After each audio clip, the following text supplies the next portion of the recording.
मेरे ऊपर मुकदमे ही झूठे हैं भाई। तो उन्होंने जाकर मेरे ऊपर एक मुकदमा लिख दिया। अब जीतने के बाद आदमी जश्न नहीं बनाएगा फिर क्या बनाएगा? हम हिंदुस्तान के नागरिक नहीं गए। 50 दिन तक मेरी बैरिक में टीवी नहीं था, अखबार नहीं आता था। जेलर की आप सैलरी देख लीजिए, उसके बाद उनके एज देख लीजिए। लगभग 3 साल बाद इरफान सोलंकी जेल से रिहा हुए हैं और जब वो जेल से रिहा हो रहे थे तो उनकी आंखों में एक अलग चमक थी और चेहरे पे आत्मविश्वास भी था।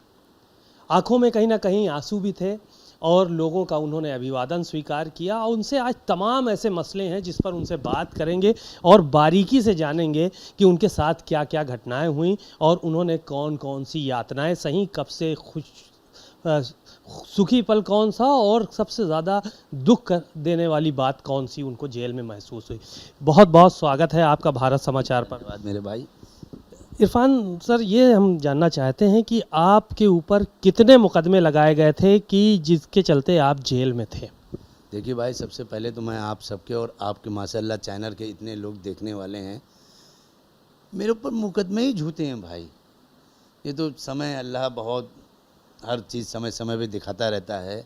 मुझे तो मालूम ही नहीं कि हुआ क्या। मैं आज तक सदमे में हूँ कि क्यों मेरे साथ ऐसा हुआ। 34 महीने में जेल में रहा, सुना मेरे ऊपर 10 से 15 मुकदमे लग गए। अब बताइए, अब मैं चाहूँगा भी आप 1-2 मुकदमे के बारे में मैं बताऊँगा कि आप थानों में जाके पूछिएगा एक विधायक का एक पुलिस वालों से क्या काम है। अभी हम लोग जो धरनों में बैठते हैं, पुलिस आके उठाती है, चलो वो उसको भी पुलिस मुजम्मत कहते हैं। अगर हम पुलिस से कोई बात करें तो उसको भी पुलिस मुजम्मत कहते हैं। थाना ग्वालतोरी में एक मुकदमा लिखा हुआ मेरे ऊपर, वो शायद पहले का 20-21 का बताया गया। तो वहाँ एक नए चौकी इंचार्ज साहब आए थे। अब मैं रास्ते में वो चौराहे पे खड़े हुए थे, हम नहीं मालूम ये नए हैं पुराने हैं, हम चेहरे पे तो लिखा नहीं होता नए हैं पुराने। हमने उनसे यही पूछा था कि एसओ साहब हैं क्या थाने में? तो उन्होंने जाकर मेरे ऊपर एक मुकदमा लिख दिया। मैं तो चलिए, आज हर चीज़ का समय है, कल हम इसकी इंक्वायरी कराएंगे, हम कोर्ट में डालेंगे, सीजीआई साहब से पूछेंगे कि आज ये बताइए कि पुलिस और विधायक का मामला क्या है। आपको याद होगा हमारी केंद्रीय मंत्री थी स्मृति ईरानी जी, एक बार सरेंडर लेके बैठी थी वो, उन्होंने मनमोहन जी को चूरी तक के भेजा है। ये धरना प्रदर्शन करने का काम था। अब बताइए, उनको भी उठाया गया। अब जो लाठीचार्ज हो रही हैं हर जगह, आप देख रहे हैं पटना में जो हो रहा है, तो अब ये तो पुलिस का काम है। अब बताइए, ऐसे ऐसे मुकदमे, हम चुनाव जीत के निकले, एक मुकदमा कल चुनाव जीत के निकले। अरे भाई, चुनाव जीत के अभी आपने खुद अपने भाषण अपनी बात रखने से पहले शुरू करा, आप निकले, आपने सबका स्वागत करा, सबके हमने हाथ मिलाया, अधिवेशन लिया, सब ठीक है। हम चुनाव जीत के निकले, ये 2022 का, हमारे कार्यकर्ता हमारे मिलने वाले, हमें माला पहना रहे, हम उनके साथ पैदल चल रहे हैं, तो आपने आचार संहिता का वो लगा दिया। अब जीतने के बाद आदमी जश्न नहीं बनाएगा फिर क्या बनाएगा? जो 2 महीने मेहनत करता है, हर कार्यकर्ता मेहनत। अभी आप मेरा इंटरव्यू ले रहे हैं, इंटरव्यू लेने के बाद जब आपके चीफ एडिटर इसको चला देंगे तो आपके मन में खुशी होगी कि आपकी मेहनत सफल हुई। अब यही आपके एडिटर चीफ कहते नहीं यार नहीं चला सकते, तो आपको तकलीफ होगी। आप कानपुर में आए, यहाँ 10-15 किलोमीटर सफ़र करके आए हैं, सुबह उठे, कैमरामैन को ले पूरा सेटअप लिया, बात करी। अब अगर यही न्यूज़ आपके चैनल पर नहीं चलाया जाए, कितना तकलीफ होगी? अब बताइए, ऐसा मुकदमा, फिर एक मुकदमा पूरे देश का मैं चाहता हूँ आप चलाइएगा। पूरे देश में जहाँ तक मुझे मालूम है, कोरोना काल में जो भी मुकदमे लगाए गए थे सब वापस हो गए। मेरे ऊपर वो भी चल रहा है। क्यों चल रहा है? मैंने जज साहब से पूछा, 17 तारीख को एक चार्ज फिल्म उसका भी बनाए। बताइए, कह रहे नहीं आप अलग हैं, हम हिंदुस्तान के नागरिक नहीं हैं। चलिए खैर, और मैं बहुत जल्दी जो आपने कहा बारीकी से जानेंगे। बिल्कुल, मैं एक बहुत जल्दी एक प्रेस कॉन्फ्रेंस भी करूंगा, जेल में बीते हुए पलों के बारे में बताऊंगा। वो वही उसी पे आ रहा हूँ मैं कि जेल में रहते हुए सबसे कठिन पल आपके लिए कौन सा था, ये सिर्फ जानना चाहिए। देखिए, मेरे जेल में जाने के बाद मेरे 2 पल ऐसे थे जो मुझे बहुत अफसोस के साथ, पहला जब मेरी विधायकी गई, दूसरा जब मेरी बेगम का नॉमिनेशन था, जिस दिन टिकट घोषणा हुई उसी दिन सूफी तेंदन ने मुझे उठा के तन्हाई में डाल दिया था। 50 दिन तक मेरी बैरिक में टीवी नहीं था, अखबार नहीं आता था, समाचार नहीं मिल पाते थे बाहर क्या हो रहा है। आपको कसम होगी भगवान की, जिनको आप मानते हैं, भैया दूज वाले दिन मेरी माँ, मेरी बेटी, दोनों बेटियां आ रहे थे मिलने, क्योंकि भैया दूज वाले दिन जेल में अंदर मुलाकात हो जाती है। खलीलाबाद में मेरी माता जी का शायद आपको पता होगा एक्सीडेंट हो गया था। जेलर ने मुझे बताया नहीं साहब, मुझे बताया नहीं। वो तो 3-4 दिन बाद हमारे विधानसभा नेता प्रतिपक्ष माता प्रसाद पांडे जी आए, तो उन्होंने इशारा दिया कि गाड़ी खराब हो गई इसलिए नहीं आए। फिर मेरा माथा तंग का, मेरी माता जी आए तो प्लास्टर लगा, उनके बैंडेज लगा हुआ था। मतलब इतना जुर्म। और जेलर की आप सैलरी देख लीजिए, उसके बाद उनके एज देख लीजिए। भाई जो आपकी सैलरी मिल रही है, जो भी है, लाख, 2 लाख, 10 लाख, 20 लाख, आप उसी के अंदर तो काम करेंगे। आपकी सैलरी है 1 लाख रुपए, एक उदाहरण दे रहे हैं, और आपके खर्चे हैं 2 लाख रुपए, तो वो खर्चे कहाँ से पूरे हो रहे हैं? मैं बहुत जल्दी राष्ट्रपति जी से लेके हर एजेंसी को चिट्ठी मैं प्रूफ के साथ लिखूंगा, और आप सबको बुला के आपको भी दूंगा। बाकायदा अधिकारियों के नाम तक उसमें लिखे होंगे कि कैसे कैसे जेल में शोषण होता है, शोषण होता है। और मैं आप लोगों को भी चाहूँगा कि आप माशाल्लाह इंडिया में छाए हुए आप लोग बड़े हैं, कि देखिएगा ज़रूर। नहीं, बैरिक जो तन्हाई में आपको डाला गया था, तो वो बैरिक कितनी बड़ी थी वहाँ पे, जिसके अंदर आपको रहता था, उसी में टॉयलेट, उसी में बाथरूम? साहब मैं और मेरी तन्हाइयाँ, बात करने के लिए दीवारें, और कोई आदेश नहीं था। ये तो वही हिसाब है, जिसकी लाठी उसका भैंस। खैर हर चीज़ के पन्ने खुलते हैं।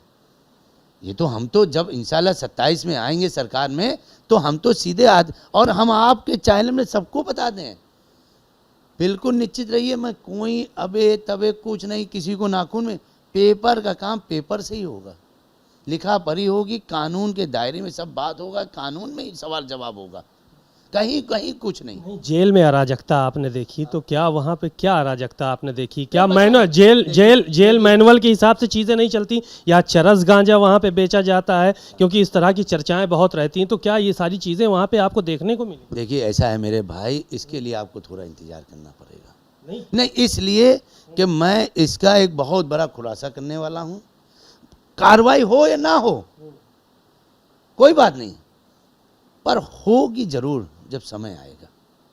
आपको मालूम होगा राम रहीम जो हैं, हम एक उदाहरण दे रहे हैं, अटल बिहारी वाजपेयी जी ने उनके लिए जांच बैठा दी थी, तब जाके न्याय मिला, अदालत ने न्याय मिला।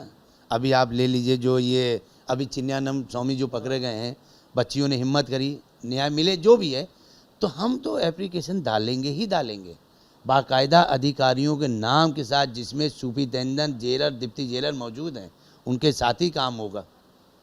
इतने लंबे समय तक जनता से आप दूर रहे, क्या अनुभव किया इतने दिनों तक, जो बराबर घिरा रहता? करा आपने 2 बातें पूछी थी, तो सबसे तकलीफ वाले पल और सबसे अच्छे पल, जब मेरी विधानसभा की जनता ने वापस इस तानाशाही सरकार को बता दिया कि सीसामऊ विधानसभा की जनता की थी, उनसे कोई छीन नहीं सकता। मैं सीसामऊ विधानसभा के जनता का आदमी हूँ। मेरी विधानसभा हिंदू मुसलमान से बनी है।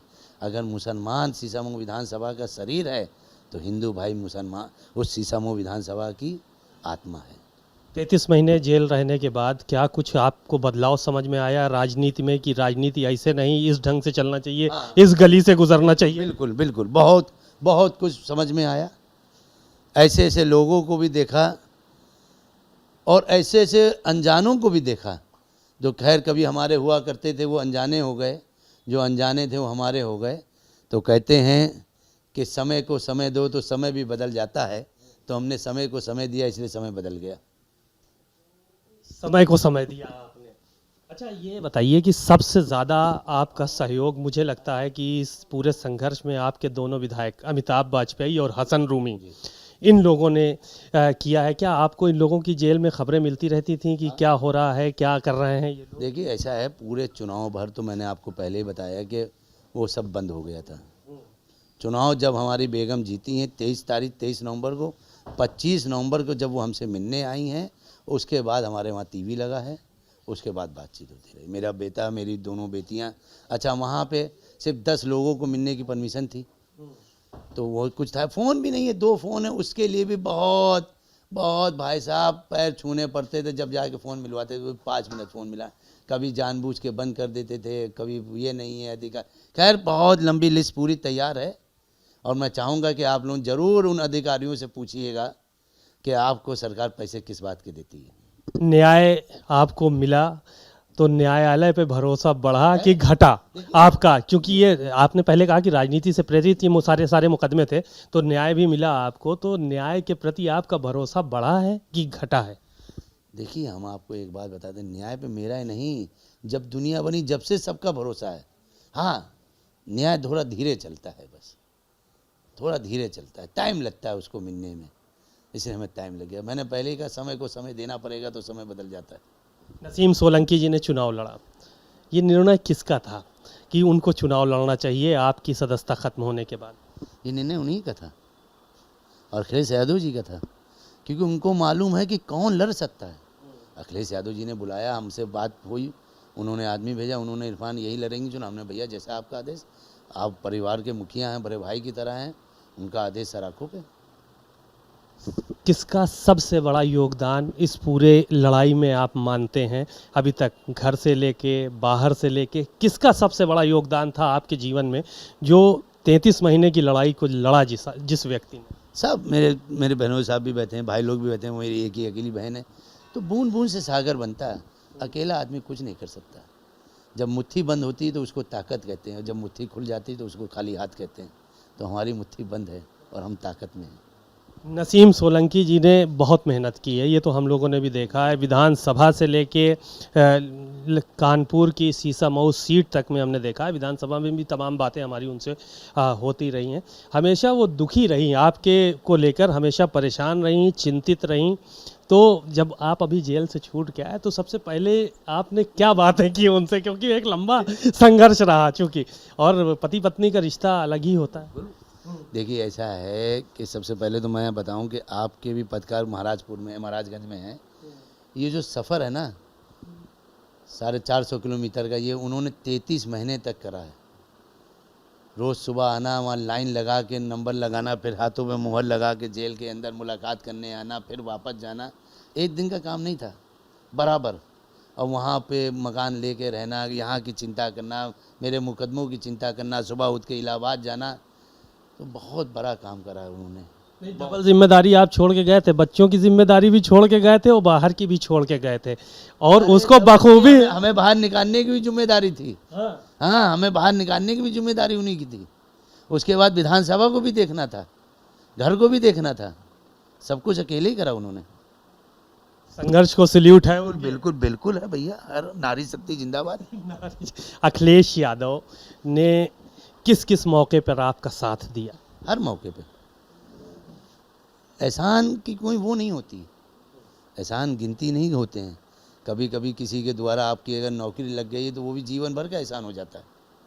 अगर आपकी मान लीजिए नौकरी कहीं और भी लग जाती है, किसी के फ़ोन पे लग जाती है, किसी के कहने पे लग जाती है, तो जीवन भर के लिए आपके ऊपर। तो अखिलेश जी तो हमारे परिवार के सदस्य हैं। हमारे वालिद नेताजी के साथ रहे, हम रहे, उनके साथ विधायक रहे 2007 में, फिर आज अखिलेश जी, आज उन्हीं की देर है भाई। अखिलेश यादव जी आए, डिम्पल भाभी जी आए, सुपाल जी आए, आधी से ज़्यादा समाजवादी पार्टी हमारी विधानसभा में यहीं पर ही रही, आप सब ने कवर करा। तो अगर वो परिवार का सदस्य ना मानते तो आते, भाभी आती, रोड शो करने आती, इसीलिए तो आई ना। इरफान सोलंकी से अभी कुछ सवालात हैं लखनऊ से चल के, चूँकि यहाँ तक मैं आया हूँ आपसे बात करने के लिए। हाँ, बात करने के लिए ही आया हूँ मैं। वहाँ से चल के घर पहुँचे जब आप, तो कब से अच्छा खाना नहीं खाया था आपने? ये 34 महीने से भाई साहब, 34 महीने से। कल जब हम जेल से छूटे हैं तो रात में 9 बजे हम लोग सब लोग रुके, खाना खाया, वो मेरी बेगम बना के लाई थी। तो खाना बाद में खाया, आंसू पहले निकल रहे थे। 34 महीने बाद हमने घर का खाना हमारी बेगम के हाथ का खाया। मैं चाहूँगा, मैं जब अभी प्रेस कॉन्फ्रेंस करूँगा आप सबको तो बताऊँगा, और मैं कहूँगा कि आप अपने किसी आदमी को भले 151 में 1-2 दिन के लिए जेल भेजिए, वो बताएगा कि जेल का खाना अगर बाहर कुत्तों को डाल दिया जाए तो वो नहीं खाएंगे, वो नहीं खाएंगे। मतलब दाल नहीं होती थी, दाल में सिर्फ पानी होता था साहब। सुबह दाल में एक कटोरी। सुबह उठ के 6 बजे आप नंबर दीजिए, 6 बजे उठ के लैट्रिन करने जाइए, 12 बजे दरवाज़ा बंद हो जाएगा। मतलब सोते कम थे, पसीना ज़्यादा पोंछते थे। अभी हम अपने कपड़े उतारते तो आपकी 7 से ज़्यादा बदन मेरा काला हो चुका है। वहाँ कुछ है ही नहीं, कुछ नहीं है। लिखा पढ़ी में जनरेटर चल रहा है, वो तो सब हम आएंगे अब धीरे धीरे, सब हम बताएंगे, नहीं, जहाज एजेंसी को देंगे। हाँ, दो चीज़ें सिमिलर रही हैं। आज़म खान ने भी अभी इंटरव्यू कल हुआ उनका, उन्होंने भी यही बात कही कि ऐसी दाल, ऐसा रोटी दी जाती थी जिसमें कुत्ते भी मुंह ना डालें। ठीक है, वही बात आई नहीं आई, वही बात आई। तो ये अनुभव उनको हो जो जेल के अंदर हैं। अच्छा, गरीब जो बहुत गरीब है बेचारा, वो बेचारा नहीं कह सकता, वो गूंगा है बेचारा, पर अल्हम्दुलिल्लाह मेरी जुबान तो अब तो 2 जुबान हो गए, हम हमारी बेगम दोनों अब तो चीखेंगे चिल्लाएंगे। आवाज़ हमने आपसे कहा है कि राष्ट्रपति भारत के सबसे पहले नागरिक से लेके सारी एजेंसी तक हम जाएंगे, खुद अपने हाथ से दे के आएंगे। 3 अधिकारी, सुपरिटेंडेंट, जेलर और डिप्टी जेलर, जेल भेज डाला उन्होंने भाई साहब, जेल भेज डाला। सबसे ज़्यादा जेल में किसको मिस किया आपने? अपने परिवार को, हमने अपने परिवार को भाई साहब। वहाँ कुछ नहीं था, कुछ भी नहीं था भाई साहब, कुछ नहीं। वहाँ की चाय आप नहीं पी सकते भाई साहब, पानी होता, चाय कहाँ होती हो, कुछ नहीं भाई साहब। जाड़ा, गर्मी और बरसात, तीन मौसम आपने वहाँ पे काटे। 3 मौसम, 3 साल रहे आप, जाड़ा भी देखा वहाँ का, गर्मी भी देखी और बरसात भी आपने देखी। कंबल वहाँ मिलता था वो वाला ऊँट के जो खाल से बना हुआ वो वाला कोचने वाला भी नहीं मिलती है। मेरे जब हम गए तो मेरे 3-4 mm की पथरी थी, आज मेरी 24 mm की पथरी हो गई है। इलाज तक नहीं कराते, इलाज तक नहीं कराते। लिखा पढ़ी में जब चीखो चिल्लाओ तो डॉक्टर आएगा। एक तो जो हमारे जन औषधि दवाएं चल गई हैं, पता नहीं जो हमारे मोदी जी ने चला दी हैं, उनको किसने बता दिया है, 1 रुपये में इतनी दवा मिलती है, उसको वो खा लीजिए, खाना खा लीजिए, बस कोई फ़ायदा नहीं उसमें। कूलर था जेल में? कूलर नहीं, एसी था। कूलर वगैरह हम बता रहे हैं, एसी था। जब हमने आपको बताया कि 50 दिन टीवी नहीं था, खाना 5 दिन नहीं दिया उन्होंने मुझे, 5 दिन खाना नहीं दिया, पानी पी के मैं रहा 5 दिन। और नीचे से यूँ डाल के चले जाते, खाओ खाओ मर जाओ साले। तन्हाई बैरिक तो चूंकि सबसे ज़्यादा कठिन होती है, तन्हाई में डालना एक बहुत अपराधी जो बड़ा हाँ, तन्हाई बैरिक उस व्यक्ति को रखा जाता था जो बहुत बाकी होता था। तन्हाई मतलब कि वो किसी से बात ना करें, जो आतंकवादी, मैं आतंकवादी थोड़ी ना हूँ, सब लिखे पढ़ी में है मेरे पास। मैं तो राष्ट्रपति जी से, अब आप तो सारी बात अभी जान लोगे, फिर उस दिन क्या जानोगे, फिर उस दिन कहोगे भाई ये तो बता चुके थे आप।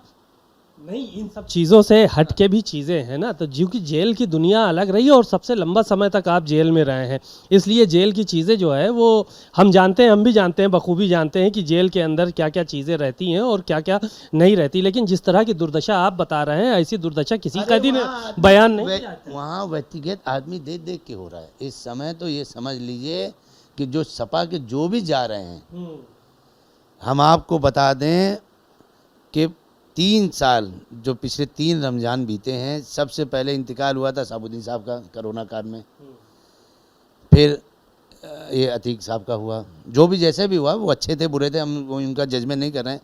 फिर मुख्तार साहब का हुआ, ये तीनों रमज़ान में गए। अभी ये जो रमज़ान बीता, अल्लाह जानता, हम लोग ये समझ रहे थे ऐसा ना हो ये आजम खान का नंबर आए। आप खुद जाके देख लीजिएगा, पढ़े लिखे उसमें क्या है। हम लोग तो यही दुआ करते थे अल्लाह ना करे, और खुद आजम शाह साहब आपको बताएंगे कि शायद ये डर उनको भी लगा होगा। आपको भी डर लगा था? हाँ बिल्कुल। हम तो डॉक्टर से कहते थे तुम मुझे जो दवा दे रहे हो, अभी 17 तारीख को मैं आया, शायद आप लोगों को पता भी चला, मैंने कोच से कहा कि मेरी जो भी इलाज हो उसकी पर्चे मंगवाई है, कि इन्होंने मुझे दवा कौन कौन सी दी है, मैं अपने डॉक्टर से चेक करवाऊँगा। अरे भाई साहब, दर्द ही नहीं जाता था वहाँ, कौन सी दवा दे दी तुमने हमें और किस बात की दे दी। आके जब देखो इंजेक्शन लगा के चले जा रहा है। एक दवा पता नहीं कौन सी दवा, वो दर्द की 100 गोली खिला दी उन्होंने मुझे। अरे हमने ऐसे ही मार दो यार, दवा क्यों दे रहे हो। 100 गोलियां खानी पड़ी। अरे बहुत भाई साहब, रहने दीजिए अब बस। अच्छा, सरकार के लिए क्या कुछ कहना चाहेंगे, संदेश है? कुछ नहीं कहना भैया, सरकार के लिए कुछ नहीं कहना। जो हो रहा अच्छा हो रहा, और जो होगा बहुत अच्छा होगा। अखिलेश जी से कब मिलने जा रहे हैं? अखिलेश जी से कल ही मेरी बात हुई थी, बॉस का फ़ोन भी आया था, वो इस समय शायद यूरोप में है। इंशाल्लाह 8 तारीख को शायद वो सुना है आजम खान साहब से मिलने जा रहे हैं। आज को पास जो भी आज को जा रहे हैं, उसके बाद उन्होंने कहा हम बुलाते हैं, जाएंगे हम, आप सबको बता के जाएंगे इंशाल्लाह। कोई और नहीं उसके बाद नहीं और क्या है। देखिए अखिलेश जी हमारे परिवार हैं, मैं उनका और हमारे समाजवादी पार्टी हर आदमी, चाहे वो सुनील साजन हो, हर आदमी जो भी यहाँ रहा, एक छोटे से कार्यकर्ता से लेके हमारे सांसद जी अवध प्रसाद, वो सब, कल उनका भी फ़ोन आया, हमारे अयोध्या के गणेश जी का भी फ़ोन आया कि भैया ऐसा हर चीज़ का, नरेश गणेश जी मुँह से निकल गए, हमारे नरेश जो हैं, हमारे राजा साहब जो हैं अयोध्या के, उनका भी फ़ोन आया सांसद जी का, वो भी आएंगे जी। 2 सीटों पर आपने कहा कि अब हम लोग 2 विधायक होंगे, तो क्या सतीश महाना की सीट पे कब्जा करने का इरादा है, बगल वाली सीट पे? नहीं, बहुतों की सीट पे खतरे में है, धीरे धीरे आपको पता चलेगा, अभी बता देंगे फिर सबको तकलीफ हो जाएगी। अच्छा। हाँ नहीं, पर ये निश्चित मान लीजिए इंशाअल्लाह रहमान हम 2 सीट पे जरूर चुनाव लड़ेंगे, ये मेरा आपसे वादा है, इसमें कोई इफ बात नहीं है। नहीं, एक सवाल इसी से जुड़ा, आपने 2 सीटों की बात कही, आप सजा याफ्ता हैं, अभी आपके ऊपर आप चुनाव भी नहीं लड़ सकते।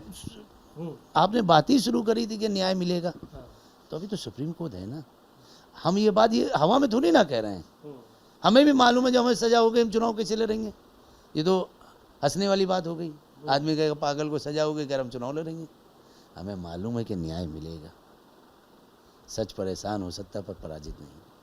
सच परेशान हो सकता है पर पराजित नहीं हो सकता है। थोड़ा सा वालिद साहब के बारे में भी पूछ लें आपके जी। हाजी मुश्ताक सोलंकी यहाँ से विधायक रहे हैं, बहुत बड़े नेता थे, उनका बहुत बड़ा नाम था। उनकी कौन कौन सी बातों पे अमल किया इस दौरान, परेशानी के दौरान आपने, जिससे आपको रिलीफ मिला हो? देखिए हम हमारे मरहूम वालिद के लिए एक ही बात कहेंगे कि बुलंदी में पहुंचना कमाल नहीं है, बुलंदी पे बने रहना कमाल है। हम उनकी सीट पे विधायक तो बन गए थे, पर विधायक बने रहना कमाल था। आज आपका बेटा है, अल्लाह ना करे आपको कुछ हो, आपकी जगह वो नौकरी तो पा जाएगा, पर नौकरी को बचा ले जाना कमाल की बात है। बहुत से पुलिस वाले हैं जो नौकरी पा जाते हैं, पर उस वर्दी के घमंड में वो अपनी नौकरी भी छोड़ बैठते हैं। आज हमने हमारे वालिद की इज्जत को आगे बढ़ाया, जभी तो हमारी बेगम भी विधायक बन गई। अगर हमने उनकी विरासत को आगे ना बढ़ाया होता, नहीं 100% बढ़ाया होगा, 70-80% ही बढ़ाया होगा, जभी तो आज आपकी भाभी विधायक बनी है।